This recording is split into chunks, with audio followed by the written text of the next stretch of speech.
ताज्या बातम्यांसाठी ABP माझाला subscribe करा आणि बेल आयकॉन प्रेस करा। मेरे प्यारे देशवासियों, नमस्कार। कोरोना के इस कालखंड में पूरी दुनिया अनेक परिवर्तनों के दौर से गुजर रही है। आज जब 2 गज की दूरी एक अनिवार्य जरूरत बन गई है, तो इसी संकट काल ने परिवार के सदस्यों को आपस में जोड़ने और करीब लाने का काम भी किया है।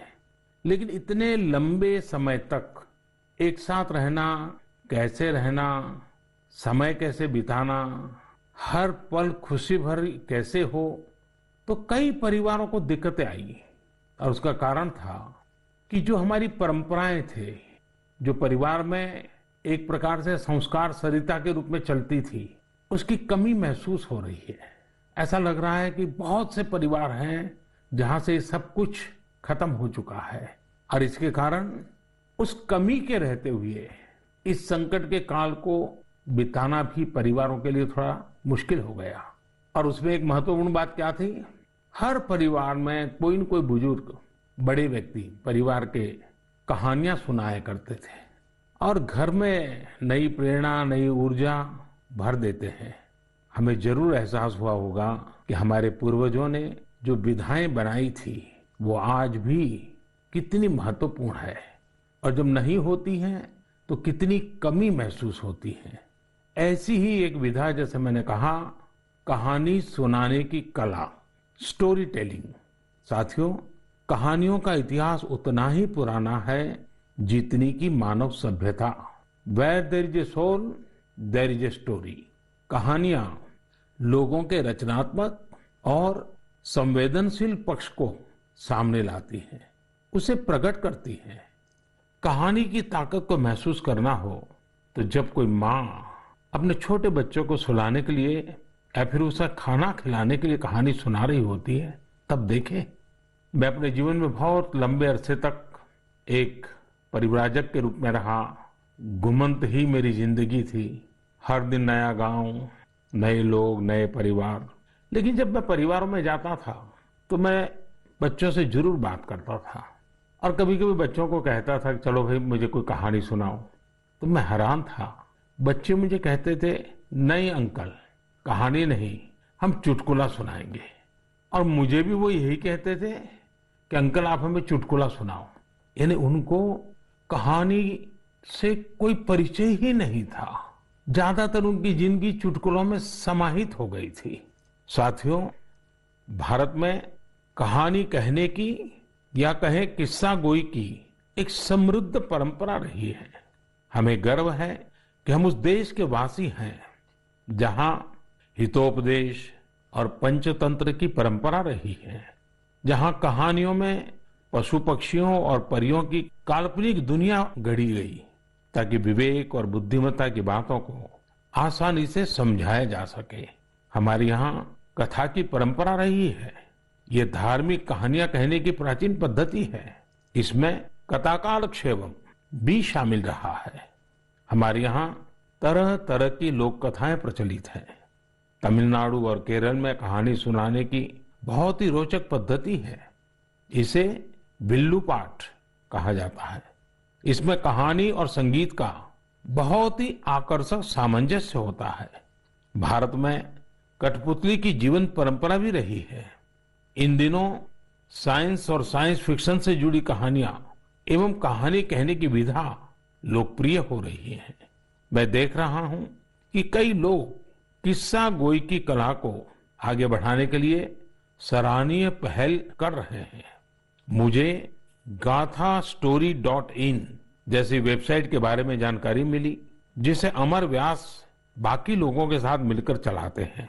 अमर व्यास IIM अहमदाबाद से MBA करने के बाद विदेशों में चले गए, फिर वापस आए। इस समय बेंगलुरु में रहते हैं और समय निकालकर कहानियों से जुड़ा इस प्रकार का रोचक कार्य कर रहे हैं। कई ऐसे प्रयास भी हैं जो ग्रामीण भारत की कहानियों को खूब प्रचलित कर रहे हैं। वैशाली व्यवहारे देशपांडे जैसे कई लोग हैं जो इसे मराठी में भी लोकप्रिय बना रहे हैं। चेन्नई की श्री विद्या वीर राघवन भी हमारी संस्कृति से जुड़ी कहानियों को प्रचारित प्रसारित करने में जुटी है। वहीं कथालय और the Indian story telling network नाम की 2 वेबसाइट भी इस क्षेत्र में जबरदस्त कार्य कर रही हैं। गीता रामानुजम ने kathalaya.org में कहानियों को केंद्रित किया है। वहीं the Indian story telling network के जरिए भी अलग अलग शहरों के स्टोरी टेलर्स का नेटवर्क तैयार किया जा रहा है। बेंगलुरु में एक विक्रम श्रीधर है जो बापू से जुड़ी कहानियों को लेकर बहुत उत्साहित है। और भी कई लोग इस क्षेत्र में काम कर रहे होंगे। आप जरूर उनके बारे में सोशल मीडिया पर शेयर करें। आज हमारे साथ बेंगलुरु स्टोरी टेलिंग सोसाइटी की बहन अपर्णा अथरे और अन्य सदस्य जुड़े हैं। आइए उन्हीं से बात करते हैं और जानते हैं उनके अनुभव। हेलो। नमस्कार आदरणीय प्रधानमंत्री जी, कैसे हैं आप? मैं ठीक हूँ, आप कैसे हैं अपर्णा जी? बिल्कुल बढ़िया सर जी। सबसे पहले मैं बैंगलोर स्टोरी टेलिंग सोसाइटी की ओर से धन्यवाद देना चाहती हूँ कि आपने हमारे जैसे कलाकारों को इस मंच पे बुलाया है और बात कर रहे हैं। और मैंने सुना है कि आज तो शायद आपकी पूरी टीम भी आपके साथ बैठी हुई है। जी जी बिल्कुल बिल्कुल सर। तो अच्छा होगा कि आपकी टीम का परिचय करवा दें ताकि मन की बात के जो श्रोता है उनको परिचय हो जाए कि आप लोग कैसा बड़ा अभियान चला रहे हैं। सर, मैं अपर्णा अत्रेया हूँ। मैं 2 बच्चों की माँ हूँ, एक भारतीय वायुसेना के अफसर की बीवी हूँ और एक पैशनेट स्टोरी टेलर हूँ सर। स्टोरी टेलिंग की शुरुआत 15 साल पहले हुई थी जब मैं सॉफ्टवेयर इंडस्ट्री में काम कर रही थी। तब मैं CSR प्रोजेक्ट्स में वॉलंटरी काम करने के लिए जब गई थी तब हजारों बच्चों को कहानियों के माध्यम से शिक्षा देने के मौका मिला। और ये कहानी जो मैं बता रही थी वो अपनी दादी माँ से सुनी थी। लेकिन जब कहानी सुनने वक्त मैं जो खुशी उन बच्चों में देखा, मैं क्या बोलूं आपको, कितनी मुस्कुराहट थी, कितनी खुशी थी। तो उसी समय मैंने तय किया कि स्टोरी टेलिंग मेरे जीवन का एक लक्ष्य होगा सर। आपकी टीम में और कौन है वहाँ? मेरे साथ हैं शैलजा संपत। नमस्कार सर। नमस्ते जी। मैं शैलजा संपत बात कर रही हूँ। मैं तो पहले टीचर थी, उसके बाद जब मेरे बच्चे बड़े हुए तब मैंने थिएटर में काम शुरू किया और फाइनली कहानियों को सुनाने में सबसे ज्यादा संतृप्त मिला। धन्यवाद। मेरे साथ सौम्या है। नमस्कार सर। नमस्ते जी। मैं हूँ सौम्या श्रीनिवासन। मैं एक साइकोलॉजिस्ट हूँ। मैं जो काम करती हूँ बच्चों और बड़े लोगों के साथ, उसमें मैं कहानियों के द्वारा मनुष्य के नव रसाओं को जगाने में कोशिश करती हूँ और उसके साथ चर्चे भी करती हूँ। ये मेरी लक्ष्य है, healing and transformative story telling. नमस्ते सर। नमस्ते जी। मेरा नाम अपर्णा जयशंकर है। वैसे तो मेरे सौभाग्य है कि मैं अपनी नाना नानी और दादी के साथ इस देश के विभिन्न भागों में पली हूँ, इसीलिए रामायण, पुराणों और गीता की कहानियां मुझे विरासत में हर रात को मिलती थी। और बैंगलोर स्टोरी टेलिंग सोसाइटी जैसी संस्था है तो मुझे तो स्टोरी टेलर बनना ही था। मेरे साथ मेरे साथी लावण्या प्रसाद है। लावण्या जी नमस्ते। नमस्ते sir. I am an electrical engineer turned professional storyteller. Sir, I grew up listening to stories from my grandfather. I work with senior citizens in my special project called Roots, where I help them document their life stories for their families. Lavanya ji आपको बहुत बधाई। और जैसा आपने कहा, मैंने भी एक बार मन की बात में सबको कहा था कि आप परिवार में अपने दादा दादी नाना नानी हैं तो उनसे उनके बचपन की कहानियां पूछिए और उसको टैप कर लीजिए, रिकॉर्ड कर लीजिए, बहुत काम आएगा, ये मैंने कहा था। लेकिन मुझे अच्छा लगा कि एक तो आप सबने जो परिचय दिया अपना, उसमें भी आपकी कला, आपकी कम्युनिकेशन स्किल और बहुत ही कम शब्दों में बहुत ही बढ़िया ढंग से आपने अपना परिचय करवाया, इसलिए भी मैं आपको बधाई देता हूँ। Thank you sir, thank you. अब जो हमारे श्रोता लोग हैं मन की बात के, उनका भी मन करता होगा कहानी सुनने का। क्या मैं आपको रिक्वेस्ट कर सकता हूँ, एक तो कहानी सुनाएं आप लोग? जी बिल्कुल, ये तो हमारा सौभाग्य है जी। चलिए चलिए सुनते हैं कहानी एक राजा की। राजा का नाम था कृष्णदेवराय और राज्य का नाम था विजयनगर। अब राजा हमारे थे तो बड़े गुणवान, अगर उनमें कोई खोट बतानी ही था तो वो था उनका अधिक प्रेम अपने मंत्री तेनाली रामा की ओर और दूसरा भोजन की ओर।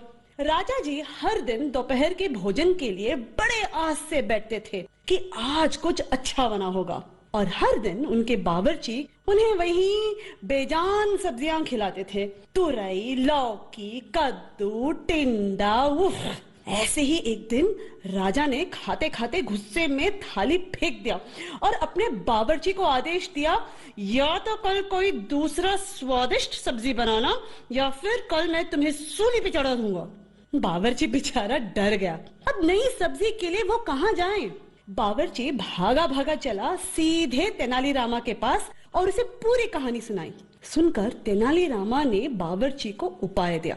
अगले दिन राजा दोपहर के भोजन के लिए आए और बावर्ची को आवाज दिए, आज कुछ नया स्वादिष्ट बना है या मैं सूली तैयार कर दूं? डरे हुए बावर्ची ने झटपट से थाली सजाया और राजा के लिए गर्मा गर्म खाना परोसा। थाली में नई सब्जी थी। राजा उत्साहित हुए और थोड़ी सी सब्जी चखे। वाह, क्या सब्जी थी! न तुरई की तरह फीकी थी, न कद्दू की तरह मीठी थी। बावर्ची ने जो भी मसाला भून के कूट के डाला था, सब अच्छी तरह से चढ़ी थी। उंगलियां चाटते हुए संतुष्ट राजा ने बावर्ची को बुलाया और पूछा कि ये कौन सी सब्जी है, इसका नाम क्या है? जैसे सिखाया गया था वैसे ही बावर्ची ने उत्तर दिया, महाराज, ये मुकुटधारी बैंगन है। प्रभु, ठीक आप ही की तरह यह भी सब्जियों का राजा है और इसीलिए बाकी सब्जियों ने बैंगन को मुकुट पहनाया। राजा खुश हुए और घोषित किए, आज से हम यही मुकुटधारी बैंगन खाएंगे और सिर्फ हम ही नहीं, हमारे राज्य में भी सिर्फ बैंगन ही बनेगा और कोई सब्जी नहीं बनेगी। राजा और प्रजा दोनों खुश थे। यानी पहले पहले तो सब खुश थे कि उन्हें नई सब्जी मिली है, लेकिन जैसे ही दिन बढ़ते गए सुर थोड़ा कम होता गया। एक घर में बैंगन भरता तो दूसरे के घर में बैंगन भाजा, एक के यहाँ कत्ते का सांबार तो दूसरे के यहाँ वांगी बात। एक ही बैंगन बेचारा कितना रूप धारण करे। धीरे धीरे राजा भी तंग आ गए। हर दिन वही बैंगन। और एक दिन ऐसे आया कि राजा ने बावर्ची को बुलाया और खूब डांटा, तुमसे किसने कहा कि बैंगन के सर में मुकुट है? इस राज्य में अब से कोई बैंगन नहीं खाएगा। कल से बाकी कोई भी सब्जी बनाना, लेकिन बैंगन मत बनाना। जैसे आपकी आज्ञा महाराज, कह के बावर्ची सीधा गया तेनालीरामा के पास। तेनालीरामा ने के पांव पड़ते हुए कहा कि मंत्री जी धन्यवाद, आपने हमारी प्राण बचा ली। आपके सुझाव के वजह से हम कोई भी सब्जी राजा जी को खिला सकते हैं। तेनालीरामा हंसते हुए कहा, वो मंत्री ही क्या जो राजा को खुश न रख सके। और इसी तरह राजा कृष्णदेवराय और मंत्री तेनालीरामा की कहानियां बनती रही और लोग सुनते रहे। धन्यवाद। आपने बात में इतनी एग्जैक्टनेस थी, इतनी बारीकियों को पकड़ा था। मैं समझता हूँ बच्चे बड़े जो भी सुनेंगे कई चीजों का स्मरण रखेंगे। बहुत बढ़िया ढंग से आपने बताया। और विशेष कोइंसिडेंस ऐसा है कि देश में पोषण माह चल रहा है और आपकी कथा भोजन से जुड़ी हुई है। और मैं जरूर, ये जो स्टोरी टेलर्स आप लोग हैं और भी लोग हैं, हमें किस प्रकार से हमारे देश की नई पीढ़ी को हमारे महान महापुरुष, महान माताएं बहनें जो हो गई हैं, कथाओं के माध्यम से उनके साथ कैसे जोड़ा जाए। हम कथा शास्त्र को और अधिक कैसे प्रचारित करें, पॉपुलर करें और हर घर में अच्छी कथा कहना, अच्छी कथा बच्चों को सुनाना, ये जाने जीवन की बहुत बड़ी क्रेडिट हो। ये वातावरण कैसे बनाए, उस दिशा में हम सब ने मिलकर काम करना चाहिए। लेकिन मुझे बहुत अच्छा लगा आप लोगों से बात करने कर, और मैं आप सबको बहुत शुभकामनाएं देता हूं। धन्यवाद। धन्यवाद सर। कहानी के द्वारा संस्कार सरिता को आगे बढ़ाने वाली इन बहनों को हमने सुना। मैं जब उनसे फोन पे बात कर रहा था, इतनी लंबी बात थी, तो मुझे लगा कि मन की बात के समय की सीमा है, तो मेरे उनसे जो बातें हुई है वो सारी बातें मैं मेरे नरेंद्र मोदी ऐप पर अपलोड करूंगा। पूरी कथाएं जरूर वहां सुनिए। अभी मन की बात में तो मैंने उसका बहुत छोटा सा अंश ही आपके सामने प्रस्तुत किया है। मैं जरूर आपसे आग्रह करूंगा, परिवार में हर सप्ताह आप कहानियों के लिए कोई समय निकालिए। और ये भी कर सकते हैं कि परिवार के हर सदस्य को हर सप्ताह के लिए एक विषय तय करें जैसे मानो करुणा है, संवेदनशीलता है, पराक्रम है, त्याग है, शौर्य है, कोई एक भाव। और परिवार के सभी सदस्य उस सप्ताह एक ही विषय पर सबके सब लोग कहानी ढूंढेंगे और परिवार के सब मिलकर के एक एक कहानी कहेंगे। आप देखिए परिवार में कितना बड़ा खजाना हो जाएगा, रिसर्च का कितना बढ़िया काम हो जाएगा, हर किसी को कितना आनंद आएगा और परिवार में एक नई प्राण, नई ऊर्जा आएगी। उसी प्रकार से हम एक काम और भी कर सकते हैं। मैं कथा सुनाने वाले सबसे आग्रह करूंगा, हम आजादी के 75 वर्ष मनाने जा रहे हैं। क्या हम हमारी कथाओं में पूरे गुलामी के कालखंड की जितनी प्रेरक घटनाएं हैं उनको कथाओं में प्रचारित कर सकते हैं? विशेषकर 1857 से 1947 तक हर छोटी मोटी घटना से हम हमारी नई पीढ़ी को कथाओं के द्वारा परिचित करा सकते हैं। मुझे विश्वास है कि आप लोग जरूर इस काम को करेंगे। कहानी कहने की ये कला देश में और अधिक मजबूत बने और अधिक प्रचारित हो और सहज बने, इसलिए आओ हम सब प्रयास करें। मेरे प्यारे देशवासियों, आइए कहानियों की दुनिया से अब हम 7 समंदर पार चलते हैं। ये आवाज सुनिए। नमस्ते भाइयों और बहनों, मेरा नाम शेरू डमले है। मैं वेस्ट अफ्रीका के एक देश माली से हूँ। मुझे फरवरी में भारत में विश्व के सबसे बड़े धार्मिक त्योहार कुंभ मेला में शामिल होने का अवसर मिला। मेरे लिए ये बहुत ज्यादा गर्व की बात है। मुझे कुंभ मेला में शामिल होकर बहुत अच्छा लगा और भारत के कल्चर को देखकर बहुत कुछ सीखने को मिला। मैं विनती करना चाहता हूँ कि हम लोगों को एक बार फिर भारत विजिट करने का अवसर दिया जाए ताकि हम और भारत के बारे में सीख सकें। नमस्ते। है ना मजेदार? तो ये थे माली के सेदू देम्बेले। माली भारत से दूर पश्चिम अफ्रीका का एक बड़ा और लैंडलॉक्ड देश है। सेदू देम्बेले माली के एक शहर कीटा के एक पब्लिक स्कूल में शिक्षक हैं। वे बच्चों को इंग्लिश, म्यूजिक और पेंटिंग, ड्राइंग पढ़ाते हैं, सिखाते हैं। लेकिन उनकी एक और पहचान भी है। लोग उन्हें माली के हिंदुस्तान का बाबू कहते हैं और उन्हें ऐसा कहलाने में बहुत गर्व की अनुभूति होती है। प्रत्येक रविवार को दोपहर बाद वे माली में 1 घंटे का रेडियो कार्यक्रम प्रस्तुत करते हैं। इस कार्यक्रम का नाम है Indian frequency on Bollywood songs. इसे वे पिछले 23 वर्षों से प्रस्तुत करते आ रहे हैं। इस कार्यक्रम के दौरान वे फ्रेंच के साथ साथ माली की लोक भाषा बमबारा में भी अपनी कमेंट्री करते रहे और बड़े नाटकीय ढंग से करते हैं। भारत के प्रति उनके मन में अगाध प्रेम है। भारत से उनके गहरे जुड़ाव की एक और वजह यह भी है कि उनका जन्म भी 15 अगस्त को हुआ था। सेदू जी ने 2 घंटे का एक और कार्यक्रम अब प्रत्येक रविवार रात 9 बजे शुरू किया है। इसमें वे बॉलीवुड की एक पूरी फिल्म की कहानी फ्रेंच और बमबारा में सुनाते हैं। कभी कभी किसी इमोशनल सीन के बारे में बात करते समय वे स्वयं भी और उनके श्रोता भी एक साथ रो पड़ते हैं। सेदू जी के पिता ने ही भारतीय संस्कृति से उनकी पहचान करवाई थी। उनके पिता सिनेमा थिएटर में काम करते थे और वहां भारतीय फिल्में भी दिखाई जाती थी। इस 15 अगस्त को उन्होंने हिंदी में एक वीडियो के माध्यम से भारत के लोगों को स्वतंत्रता दिवस की शुभकामनाएं दी थी। आज उनके बच्चे भारत का राष्ट्रगान आसानी से गाते हैं। आप ये दोनों वीडियो जरूर देखें और उनके भारत प्रेम को महसूस करें। सेदू जी ने जब कुंभ का दौरा किया था और उस समय वे उस डेलीगेशन का हिस्सा थे जिससे मैं मिला था। भारत के लिए उनका इस प्रकार का जुनून, स्नेह और प्यार वाकई हम सब के लिए गर्व की बात है। मेरे प्यारे देशवासियों, हमारे यहाँ कहा जाता है जो जमीन से जितना जुड़ा होता है वो बड़े से बड़े तूफानों में भी उतना ही अड़िग रहता है। कोरोना के इस कठिन समय में हमारा कृषि क्षेत्र, हमारा किसान इसका जीवंत उदाहरण है। संकट के इस काल में भी हमारे देश के कृषि क्षेत्र ने फिर अपना दमखम दिखाया है। साथियों, देश का कृषि क्षेत्र, हमारे किसान, हमारे गांव आत्मनिर्भर भारत का आधार है। ये मजबूत होंगे तो आत्मनिर्भर भारत की नींव मजबूत होगी। बीते कुछ समय में इन क्षेत्रों ने खुद को अनेक बंदिशों से आजाद किया है, अनेक मिथकों को तोड़ने का प्रयास किया है।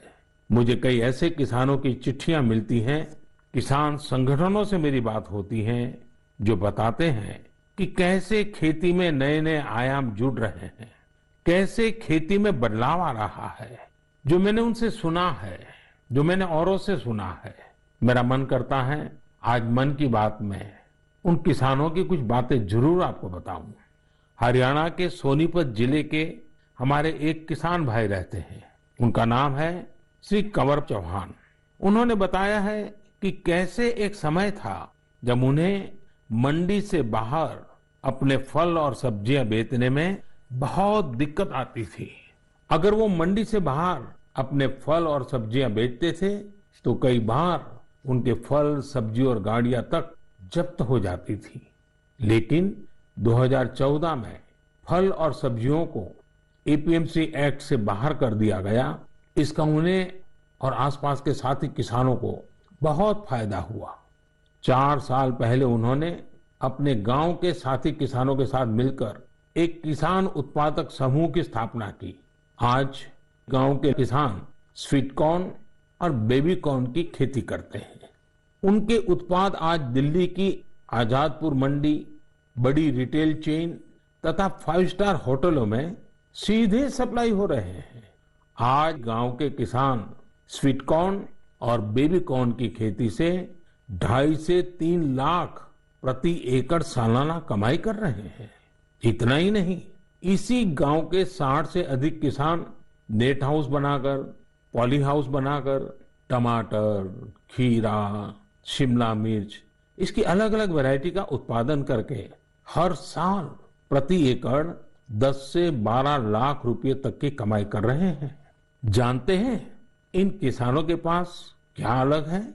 अपने फल सब्जियों को कहीं पर भी किसी को भी बेचने की ताकत है, और ये ताकत ही उनकी इस प्रगति का आधार है। अब यही ताकत देश के दूसरे किसानों को भी मिली है। फल सब्जियों के लिए ही नहीं, अपने खेत में वो जो पैदा कर रहे हैं, धान, गेहूं, सरसों, गन्ना जो उगा रहे हैं, उसको अपनी इच्छा के अनुसार जहां ज्यादा दाम मिले वहीं पर बेचने की अब उनको आजादी मिल गई है। साथियों, 3-4 साल पहले ही महाराष्ट्र में फल और सब्जियों को एपीएमसी के दायरे से बाहर किया गया था। इस बदलाव ने कैसे महाराष्ट्र के फल और सब्जी उगाने वाले किसानों की स्थिति बदली, इसका उदाहरण है Shri Swami Samarth farmers producer company limited. एक किसानों का समूह है। पुणे और मुंबई में किसान साप्ताहिक बाजार खुद चला रहे हैं। इन बाजारों में लगभग 70 गांवों के 4,500 किसानों का उत्पाद सीधे बेचा जाता है, कोई बिचौलिया नहीं। ग्रामीण युवा सीधे बाजार में खेती और बिक्री की प्रक्रिया में शामिल होते हैं। इसका सीधा लाभ किसानों को होता है, गांव के नौजवानों को रोजगार में होता है। एक और उदाहरण तमिलनाडु के थेनी जिले का है। यहाँ पर है तमिलनाडु केला फार्मर प्रोड्यूस कंपनी। ये फार्मर प्रोड्यूस कंपनी कहने को तो कंपनी है, हकीकत में ये किसानों ने मिलकर के अपना एक समूह बनाया है। बड़ा लचीली व्यवस्था है और वो भी 5-6 साल पहले बनाया है। इस किसान समूह ने लॉकडाउन के दौरान आसपास के गांवों से सैकड़ों मीट्रिक टन सब्जियां, फलों और केले की खरीद की और चेन्नई शहर को सब्जी कॉम्बो किट दिया। आप सोचिए कितने नौजवानों को उन्होंने रोजगार दिया। और मजा ये है कि बिचौलियों न होने के कारण किसान को भी लाभ हुआ, उपभोक्ता को भी लाभ हुआ। ऐसा ही एक लखनऊ का किसानों का समूह है। उन्होंने नाम रखा है इरादा फार्मर प्रोड्यूसर। इन्होंने भी लॉकडाउन के दौरान किसानों के खेतों से सीधे फल और सब्जियां ली और सीधे जाकर के लखनऊ के बाजारों में बेची। बिचौलियों से मुक्ति हो गई और मन चाहे उतने दाम उन्होंने प्राप्त किए। साथियों, गुजरात में बनासकांठा के रामपुरा गांव में इस्माइल भाई करके किसान है। उनकी कहानी भी बहुत दिलचस्प है। इस्माइल भाई खेती करना चाहते थे, लेकिन अब जैसी ज्यादातर सोच बन गई है, उनके परिवार को भी लगता था कि इस्माइल भाई ये कैसी बात कर रहे हैं। इस्माइल भाई के पिता खेती करते थे, लेकिन इसमें उनको अक्सर नुकसान ही होता था। तो पिताजी ने मना भी किया, लेकिन परिवार वालों के मना करने के बावजूद इस्माइल भाई ने तय किया कि वो तो खेती ही करेंगे। इस्माइल भाई ने सोच लिया था कि खेती घाटे का सौदा है। वही सोच और स्थिति दोनों को बदल कर दिखाएंगे। उन्होंने खेती शुरू की, लेकिन नए तरीकों से, इनोवेटिव तरीके से। उन्होंने ड्रिप से सिंचाई करके आलू की खेती शुरू की और आज उनके आलू एक पहचान बन गए हैं। वो ऐसे आलू उगा रहे हैं जिनकी क्वालिटी बहुत ही अच्छी होती है। इस्माइल भाई ये आलू सीधे बड़ी बड़ी कंपनियों को बेचते हैं। बिचौलियों का नामो निशान नहीं, और परिणाम अच्छा मुनाफा कमा रहे हैं। अब तो उन्होंने अपने पिता का सारा कर्जा भी चुका दिया है। और सबसे बड़ी बात जानते हैं, इस्माइल भाई आज अपने इलाके के सैकड़ों और किसानों की भी मदद कर रहे हैं। उनकी भी जिंदगी बदल रहे हैं। साथियों, आज की तारीख में खेती को हम जितना आधुनिक विकल्प देंगे, उतना ही वो आगे बढ़ेगी। उसमें नए नए तौर तरीके आएंगे, नए इनोवेशंस जोड़ेंगे। मणिपुर के रहने वाली विजय शांति एक नए इनोवेशन के चलते खूब चर्चा में है। उन्होंने कमल की नाल से धागा बनाने का स्टार्टअप शुरू किया है। आज उनके इनोवेशन के चलते कमल की खेती और टेक्सटाइल में एक नया ही रास्ता बन गया है। मेरे प्यारे देशवासियों, मैं आपको अतीत के एक हिस्से में ले जाना चाहता हूं। 101 साल पुरानी बात है। 1919 का साल था। अंग्रेजी हुकूमत ने जलियांवाला बाग में निर्दोष लोगों का कत्लेआम किया था। इस नरसंहार के बाद एक 12 साल का लड़का उस घटना स्थल पर गया।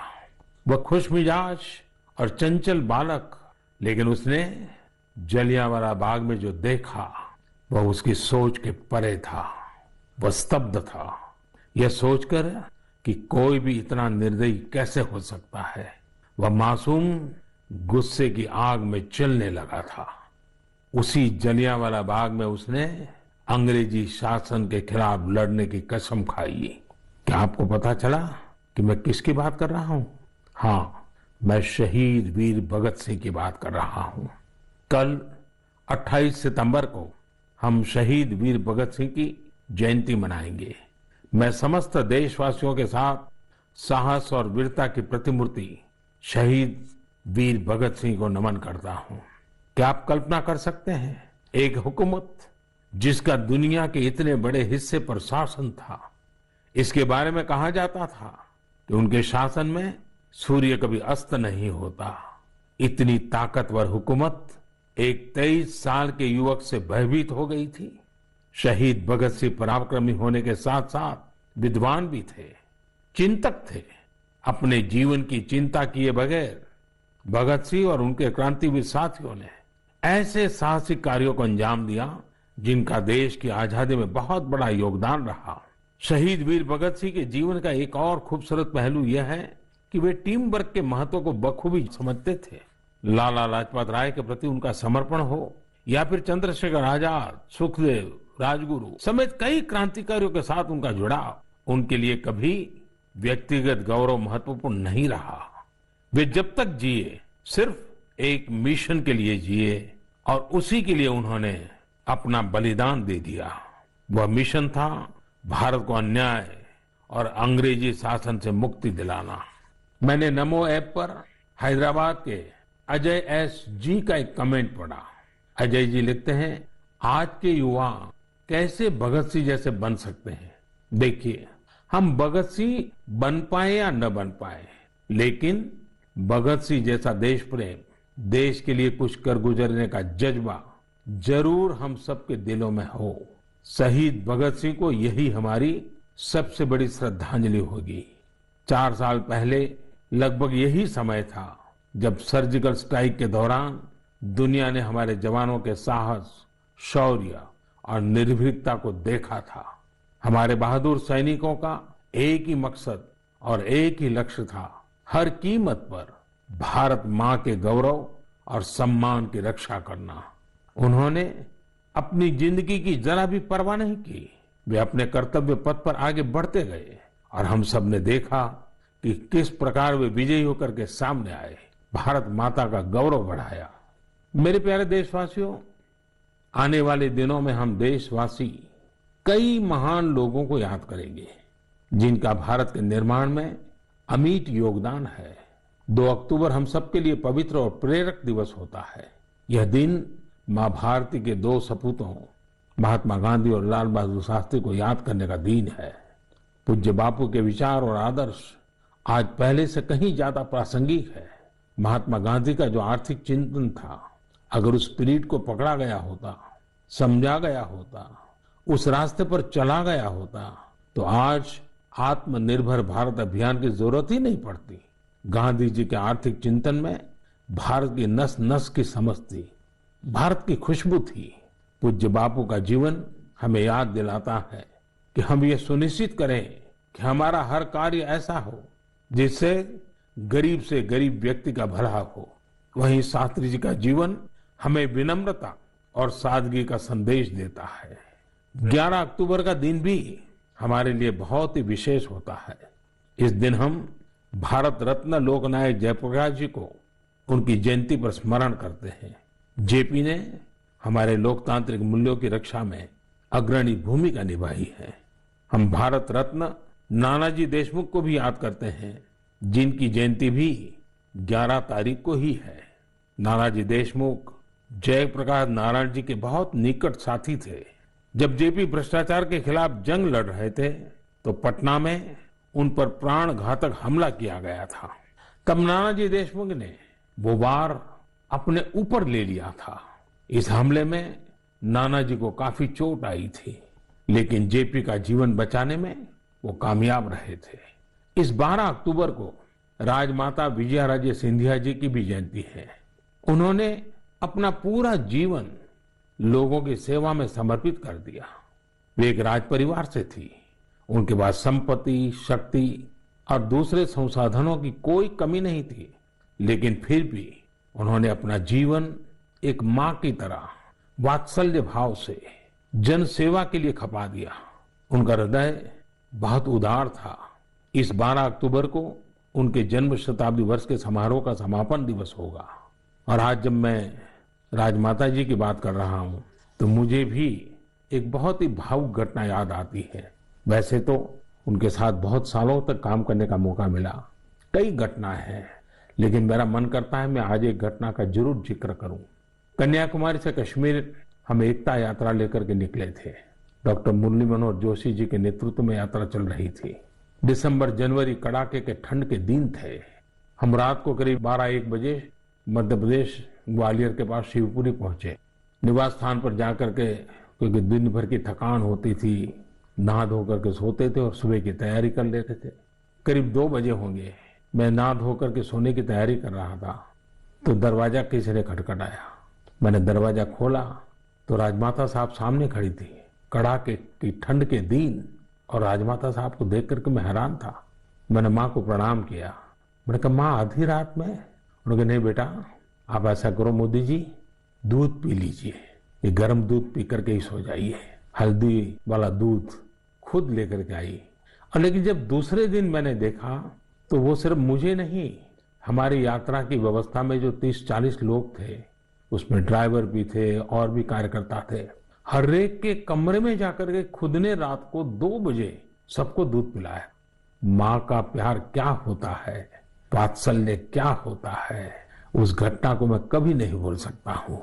यह हमारा सौभाग्य है कि ऐसे महान विभूतियों ने हमारी धरती को अपने त्याग और तपस्या से सींचा है। आइए हम सब मिलकर के एक ऐसे भारत का निर्माण करें जिस पर इन महापुरुषों को गर्व की अनुभूति हो, उनके सपनों को अपने संकल्प बनाएं। मेरे प्यारे देशवासियों, कोरोना के इस कालखंड में मैं फिर एक बार आपको याद कराऊंगा, मास्क अवश्य रखें, फेस कवर के बिना बाहर न जाएं, 2 गज की दूरी का नियम आपको भी बचा सकता है, आपके परिवार को भी बचा सकता है। ये कुछ नियम हैं, इस कोरोना के खिलाफ लड़ाई के हथियार हैं, हर नागरिक के जीवन को बचाने के मजबूत साधन है। और हम न भूलें, जब तक दवाई नहीं तब तक ढिलाई नहीं। आप स्वस्थ रहें, आपका परिवार स्वस्थ रहे, इसी शुभकामनाओं के साथ बहुत बहुत धन्यवाद। नमस्कार।